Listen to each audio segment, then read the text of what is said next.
Welcome to the deep dive. Today, we're digging into a specific kind of scam, Right. the ones you see in the comments on crypto videos. We've actually got examples sent in by you, the listeners. Yeah, those are really helpful.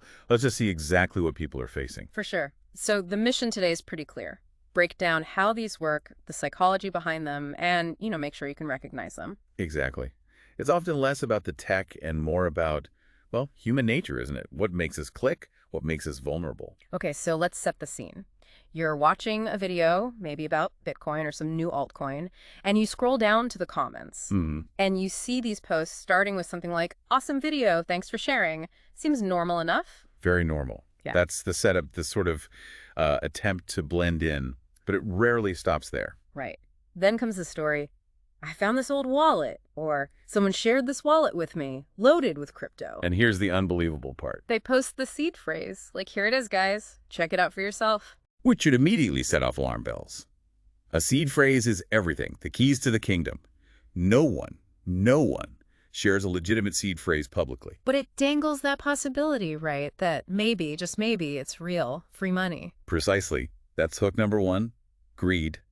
The lure of effortless profit is, well, incredibly strong. And then there's that other feeling, if I don't act fast, someone else will grab it. FOMO, fear of missing out. They're banking on you feeling that urgency, that pressure to act before it's too late. And that initial thanks for the video part kind of lowers your guard too, doesn't it? Makes it feel less like a random suspicious post. It tries to build a sliver of trust, yeah. Like Yeah. they're just sharing good fortune. Okay, so let's say you're tempted. Greed, FOMO, they're powerful motivators. You decide to import the seed phrase. What actually happens? So you put the phrase into a compatible wallet, and, well, it often works. You'll see a balance, sometimes quite significant, listed in some token. You can even verify it sometimes, right, on the blockchain.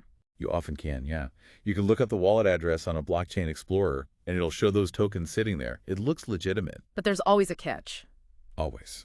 The catch is you can't actually move those tokens out, not without paying a transaction fee, the gas fee. Ah, okay, so you need to send your own crypto to the wallet first to cover that fee, like ETH or maybe Solana, whatever the network is. Exactly, and that's the entire point of the scam. The moment your crypto arrives. It's gone. They've bots, scripts, whatever, watching these wallets constantly. Yeah. Any incoming transferable crypto. The ETH, the SOL you sent for gas, is instantly swept out to their own accounts. Wow, okay, so the tokens you saw initially. Pure bait. They might be real tokens, technically, but they're often locked or designed in a way that they can't be transferred by normal means, or maybe they require a specific, unobtainable asset to unlock. It was never meant for you. Okay, let's quickly recap the red flags then. Number one, obviously a public seed phrase. Huge red flag. Massive. Also, offers that just seem way too good to be true, because they are. Check the wallet's history too, right? If it shows tokens in but 0 successful transactions out, that's suspicious. Definitely. And look at the commenter. Is it some anonymous account with no history? Posting the same comment on dozens of videos? Yeah, those repetitive comments are a dead giveaway. It's clever, though, in a really nasty way. Yeah. They use the transparency of the blockchain, the fact you can see the bait tokens, to build false trust. Exploiting transparency for deception. And it all comes back to playing on our psychology. Absolutely. It hits those core human drives. The desire for easy wealth, that greed aspect, and the fear of missing out, the FOMO. They know those feelings can make people act impulsively. So the key takeaway is pretty stark. These scams rely on making you want to believe it's real, overriding your common sense with hope and urgency. That's it perfectly. And maybe a final thought for everyone listening. Think about how often that promise of quick, easy money makes us lower our guard. It's not just crypto scams, right? It applies everywhere. When does that shiny promise become, well, a potential trap? Something to keep in mind.